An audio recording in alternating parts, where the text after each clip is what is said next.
ದಕ್ಷಿಣ ಕನ್ನಡ ಜಿಲ್ಲಾ ದಲಿತ ಸೇವಾ ಸಮಿತಿ ಮತ್ತು ಮಹಿಳಾ ಘಟಕದ ವತಿಯಿಂದ ಡಾಕ್ಟರ್ ಬಿಆರ್ ಅಂಬೇಡ್ಕರ್ ಅವರ 131ನೇ ಜನ್ಮದಿನಾಚರಣೆಯ ಪ್ರಯುಕ್ತ ನಡೆಯಲಿರುವ ಜಿಲ್ಲಾ ಮಟ್ಟದ 15ನೇ ಆಚರಣೆಯ ಪ್ರಯುಕ್ತ ಪರಿಶಿಷ್ಟ ಜಾತಿ ಮತ್ತು ಪಂಗಡದ ವಿದ್ಯಾರ್ಥಿಗಳಿಗೆ ವಿವಿಧ ಆಟೋಟ ಸ್ಪರ್ಧೆಗಳು ವಿಟ್ಲ ಸರ್ಕಾರಿ ಶಾಲಾ ಮೈದಾನದಲ್ಲಿ ನಡೆಯಿತು. ಕಾರ್ಯಕ್ರಮವನ್ನು ಮೂಡಬಿದಿರೆಯ ನಲಿಕೆಯಾನೆ ಪಾಣರ ಸಂಘದ ಜಿಲ್ಲಾ ಗೌರವಾಧ್ಯಕ್ಷ ಎಂಡಿ ವೆಂಕಪ್ಪ ಅವರು ಉದ್ಘಾಟಿಸಿದರು. ಅಂಬೇಡ್ಕರ್ ದಿನಾಚರಣೆಯ ಬಗ್ಗೆ ಮಾತನಾಡಿದರು. ಇವತ್ತು ಇತಿಹಾಸವನ್ನು ತಿಳಿಯದವನು ಇತಿಹಾಸವನ್ನು ಸೃಷ್ಟಿಸಲಾರ ಅಂತ ಒಂದು ಬಿ.ಆರ್. ಅಂಬೇಡ್ಕರ್ ಅವರು ನುಡಿದಂತ ಒಂದು ಮಾತು.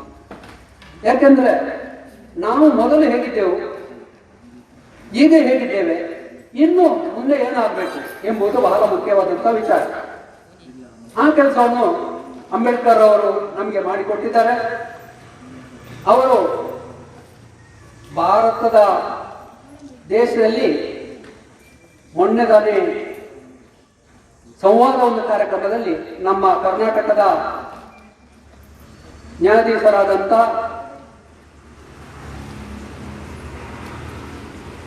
ನ್ಯಾಯಮೂರ್ತಿ ಕೃಷ್ಣ ಪ್ರಸಾದ್ ದೀಕ್ಷಿತ್ ಇವರು ಹೇಳ್ತಾರೆ, ದಕ್ಷಿಣ ಕನ್ನಡ ಜಿಲ್ಲಾ ದಲಿತ ಸೇವಾ ಸಮಿತಿಯ ಸ್ಥಾಪಕ ಅಧ್ಯಕ್ಷ ಬಿಕೆ ಸೇಸಪ್ಪ ಬೆದ್ರಕಾಡು, ಜಿಲ್ಲಾಧ್ಯಕ್ಷ ಚಂದ್ರಶೇಖರ್ ಯು, ಮಹಿಳಾ ಘಟಕದ ಜಿಲ್ಲಾಧ್ಯಕ್ಷೆ ಮೀನಾಕ್ಷಿ ನೆಲೆಗುಡ್ಡೆ, ಬಂಟ್ವಾಳ ತಾಲೂಕು ಅಧ್ಯಕ್ಷ ಸಂಜೀವ ಹೆಗ್ಡೆ ಕೋಡಿ, ಮಹಿಳಾ ಘಟಕದ ಅಧ್ಯಕ್ಷೆ ಲಲಿತಾ ಪಾಲ್ತಾಚೆ, ಜಿಲ್ಲಾ ದಲಿತ ಸೇವಾ ಸಮಿತಿಯ ಗೌರವ ಸಲಹೆಗಾರ ರಾಮಣ್ಣ ಪಿಲಿಜ, ಪುತ್ತೂರು ಘಟಕದ ಅಧ್ಯಕ್ಷೆ ಲಲಿತಾ ಠೇಚರ್, ಜಿಲ್ಲಾ ಉಪಾಧ್ಯಕ್ಷ ಪ್ರಸಾದ್ ಬೋಳ್ಮಾರ್ ಪ್ರಸಾದ್, ಸುಪ್ರೀತಾ ಪಿಲಿಂಜ ಉಪಸ್ಥಿತರಿದ್ದರು.